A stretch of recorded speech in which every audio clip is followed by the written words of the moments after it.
The deadly desert. The sand was alive. It hissed and clawed at Jack Harlan's face like it wanted him dead.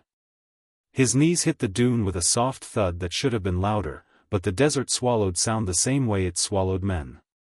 Blood from his cracked lips dripped onto the golden grains and disappeared instantly, as if the desert itself was thirsty for him. "Mia," he rasped, voice barely more than sandpaper scraping bone. "I'm coming home, just let me come home." The sky above him was white fire. No clouds. No mercy. His eyelids fluttered once, twice, and then the world went black.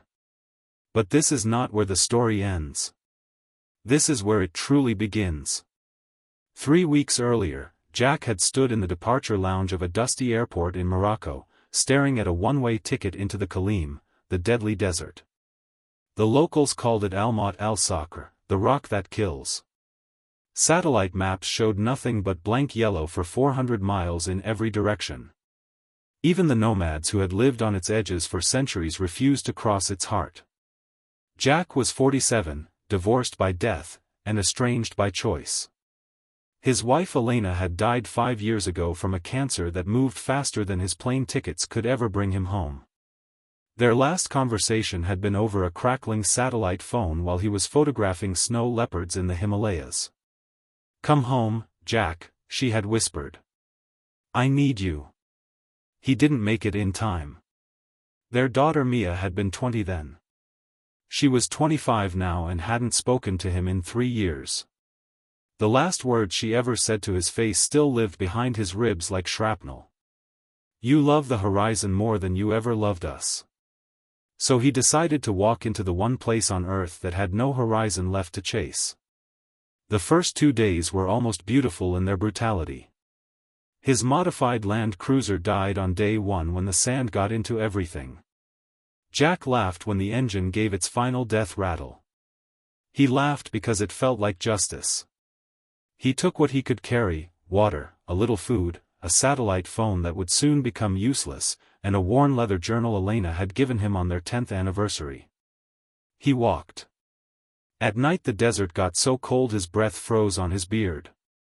During the day it tried to cook him alive. He rationed water like a miser. He talked to Elena out loud because the silence was worse than the heat. On the morning of day 4 he found the first body. It was half buried, mummified by the dry air, one skeletal hand reaching toward the sky as if still begging for rain. Around its neck was a small silver locket. Inside was a picture of a little girl with pigtails. Jack sat beside the dead man for a long time, the two of them sharing the shade of a single rock. "I'm sorry you didn't make it home either," he told the stranger.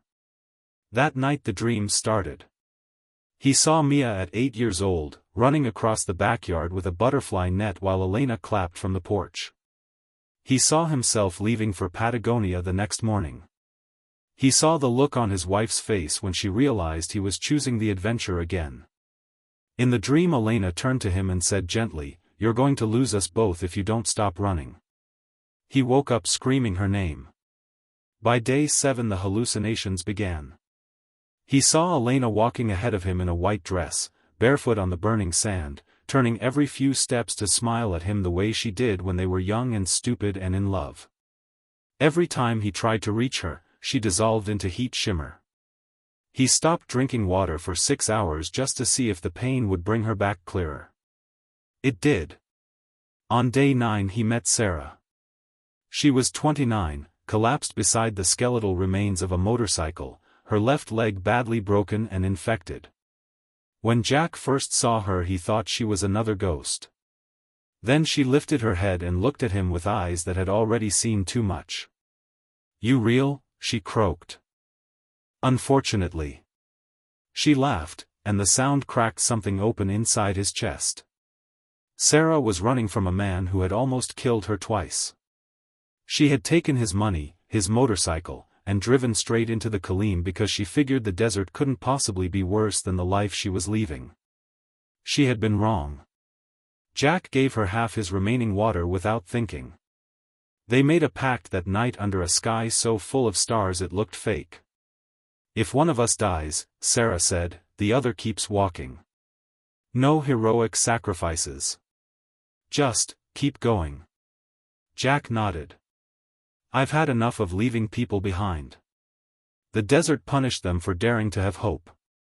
On day 12 a sandstorm hit that lasted 31 hours. It screamed like every regret Jack had ever carried. He and Sarah tied themselves together with rope and hid behind a small outcrop of rock. The sand scoured every inch of exposed skin. At one point Jack was sure the storm was speaking with Elena's voice, telling him to let go. When the storm finally passed, Sarah was unconscious and burning with fever. The infection in her leg had turned ugly. Jack carried her.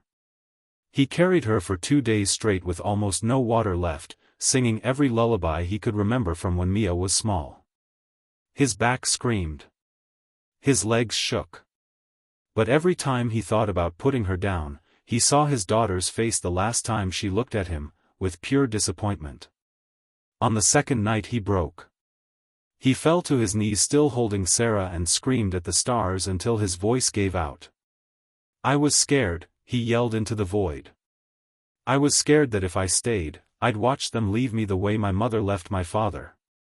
So I left first. I always left first. The desert listened. And then, for the first time in weeks, it answered. A faint green light appeared on the horizon. They reached the oasis at dawn on day 16. It wasn't a mirage. A hidden valley protected by towering rock walls, fed by an underground spring that should not have existed according to every map ever made. Palm trees. Birds. Water so clear Jack cried when he first touched it. He cleaned Sarah's wound with hands that wouldn't stop shaking. He forced her to drink slowly. Then he sat beside her and told her everything, about Elena, about Mia, about the man he had become and the man he was terrified he could never be again. Sarah listened without interrupting. When he finished, she reached up with cracked fingers and touched his sunburned face. You carried me when you could barely carry yourself, she whispered. That's not the action of a man who doesn't know how to stay. For 3 days they rested. On the 4th morning Sarah told him she wasn't going back the way they came. There was a nomadic tribe that passed through this valley twice a year. She would wait for them. She had decided to stop running. Jack realized he had a choice to make. He could keep walking deeper into the desert, chasing whatever was left of his old life. Or he could turn around and go home to the daughter he had abandoned. That night he opened Elena's journal for the first time since her death. On the very last page, written in her elegant handwriting 3 weeks before she died, was a single sentence. Asterisk, my love, when you finally get tired of running, come home. We'll leave the light on. Asterisk. Jack cried so hard he thought his body would break. The rescue helicopter found them on day 23. Jack had activated the emergency beacon with the last bar of battery the satellite phone had left. When the search team landed, they stared at the 2 sunburned, half-dead people who had somehow crossed the uncrossable heart of the Kalim. Sarah went to a hospital in Marrakesh. Jack flew straight to Seattle. Mia opened her apartment door wearing an old university sweatshirt and the same wary expression she'd worn since she was 15. She didn't speak for almost a full minute. Jack stood there in the hallway, thinner than she had ever seen him, skin still peeling from desert burns, holding nothing but Elena's old journal. I walked through hell so I could learn how to stay, he said, voice raw. I'm not asking you to forgive me today. I'm just asking if I can sit on your couch for 5 minutes without you telling me to leave. Mia's bottom lip trembled. Then she stepped forward and punched him in the chest, hard. Once. Twice. Then she grabbed his shirt and pulled him into the fiercest hug of his life. You stupid, stupid man, she sobbed. I thought you were dead. I was, Jack whispered into her hair. But the desert gave me back. 6 months later, Jack and Mia stood together at the edge of a much gentler desert, the red rocks of Sedona. Sarah was there too, now walking without a limp, her new scars shining silver in the sunlight. They had stayed in touch. Some bonds are forged too deep in fire to ever break. Jack opened Elena's journal one last time and read the last line out loud to the two women who had taught him how to come home. Then he closed the book, looked at his daughter, and said the words he had practiced in the deadly desert every single day he thought he was going to die. I'm here now, Mia. And I'm not leaving. The desert doesn't care how strong you think you are. It will strip you of every lie you've ever told yourself. It will burn away everything that isn't essential. And if you're very, very lucky, it will show you what actually matters before it kills you. Jack Harlan walked into the deadly desert looking for an ending. He walked out carrying the beginning of the rest of his life. And somewhere, in whatever comes after this world, Elena smiled. If this story moved you even a little, if it made you feel less alone in whatever desert you're walking through right now, do me a favor. Hit that like button. It helps more than you know. Subscribe and turn on notifications, because I'm not done telling stories about people who refuse to stay broken.